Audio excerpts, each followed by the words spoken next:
মেগাগেটেড community নির্মাণে সরকারকে নজর দেওয়ার আহ্বান জানিয়েছেন real estate and housing association of Bangladesh rehab সভাপতি ডক্টর আলী আফজাল। শুক্রবার সংগঠনের পরিচালনা পর্ষদ সদস্যদের নিয়ে প্রিমিয়াম মেগাগেটেড কমিউনিটি রূপায়ণ সিটি উত্তরা পরিদর্শন শেষে তিনি এই আহ্বান জানান। এ সময় রূপায়ণ সিটি উত্তরার নান্দনিক সৌন্দর্য এবং আধুনিক সুযোগ সুবিধা দেখে মুগ্ধ প্রতিক্রিয়া জানান তিনি। বিস্তারিত বাতেন বিপ্লবের রিপোর্টে।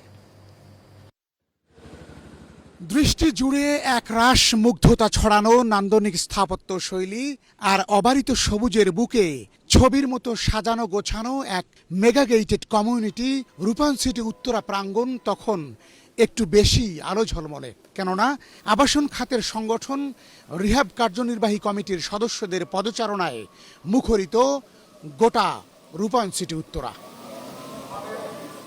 আধুনিক ও নিরাপদ নাগরিক জীবনের ১৬ আনা পরিপূর্ণ করার রুচিশীল স্বপ্নবাজ আইকন লিয়াকত আলী খান মুকুল নিজেই অভ্যর্থনা জানান রিহ্যাব নেতৃবৃন্দকে। পড়ন্ত বিকেলের নরম আলোয় অভ্যর্থনা পর্বে রূপায়ণ সিটি উত্তরার ঊর্ধ্বতন কর্মকর্তারাও ব্যস্ত হয়ে পড়েন নানা অনুষঙ্গে। রূপায়ণ গ্রুপের কর্ণধার লিয়াকত আলী খান মুকুল রিহ্যাব প্রতিনিধি দলকে সাথে নিয়ে পরিকল্পিত প্রিমিয়াম মেগাগেটেড কমিউনিটির বিভিন্ন প্রকল্প, আধুনিক জীবনযাত্রার সুযোগ সুবিধা এবং পরিবেশ বান্ধব আবাসন ব্যবস্থা ঘুরে দেখান। আন্তর্জাতিক মানের এই প্রকল্পটির স্থাপত্য শৈলী, সবুজায়ন এবং উন্মুক্ত পরিসরের চমৎকার সমন্বয় দেখে মুগ্ধ প্রতিক্রিয়া জানান তারা। রিহ্যাব সভাপতি ডক্টর আলী আফজাল বলেন, বাংলাদেশের আবাসন শিল্পকে বিশ্বমানে উন্নীত করতে রূপায়ণ গ্রুপ যে সাহসী ও দূরদর্শী ভূমিকা রাখছে, রূপায়ণ সিটি উত্তরা তার অনন্য উদাহরণ।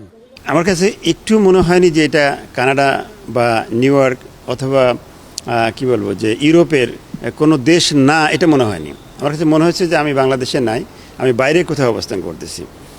আমি যদি বলি যে ঢাকা সিটির মধ্যে আর একটা সিটি, তাহলে আসলে কম বলা হবে, অনেক কম বলা হবে। আমি বলবো যে এটা মনে হয়েছে যে ইউরোপের কোনো সিটি, ইউরোপের কোনো কন্ডোমিনিয়াম এখানে এনে বোধহয় বসিয়ে দেওয়া হয়েছে।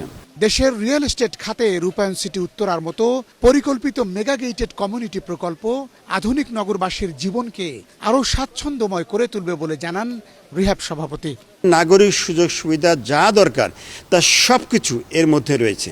আমার কাছে মনে হয় না এখানে বাস করলে তাকে ২-১ মাস, ৩ মাস, ৪ মাস, ইভেন করোনার সময় যে প্রায় বছর ধরেই আটকা ছিল, আমার মনে হয় না এরকম একটা সিটির মধ্যে থাকলে তার কোনো অভাব মনে হবে, কারণ সে সব কিছুর মধ্যে পাচ্ছে। তার বাজার, তার খাবার, তার চা, ইভেন বিনোদন, সাঁতার, সুইমিং সব কিছু একটা হাউজের মধ্যে, একটা সিটির মধ্যে দেওয়া হয়েছে। তো সেই জন্য আমি বলবো যে এটা একটা অনন্য উদ্যোগ, একটা ভালো উদ্যোগ নিঃসন্দেহে। তবে আমি আবারও বলবো যে রাষ্ট্রকে আগে আসতে হবে। সভাপতি আরও বলেন, রূপায়ণ সিটি উত্তরায় নিরাপদ বোধ করায় এখানে অনেক বিদেশি বসবাস করছেন। এ থেকেই বোঝা যায় রূপায়ণ সিটি কতটা বিশ্বমানের আবাসন প্রকল্প। শুধু চাইনিজ না, আমি দেখছি চাইনিজ ছাড়াও ইউরোপিয়ানরা অনেকটাই এখানে কিন্তু ফ্ল্যাট হয়তো নিয়েছে বা ভাড়া নিয়েছে। আমি যেটা শুনেছি প্রায় ৩০০-র উপরে এখানে ফরেনাররা থাকে। এর মূল কারণ হচ্ছে যে তাদের এই বাসাগুলো পছন্দসই হচ্ছে। ২ নম্বর হচ্ছে সিকিউরিটি, কারণ প্রত্যেকটা মানুষ যারা বিদেশি তারা কিন্তু সিকিউরিটি যায়।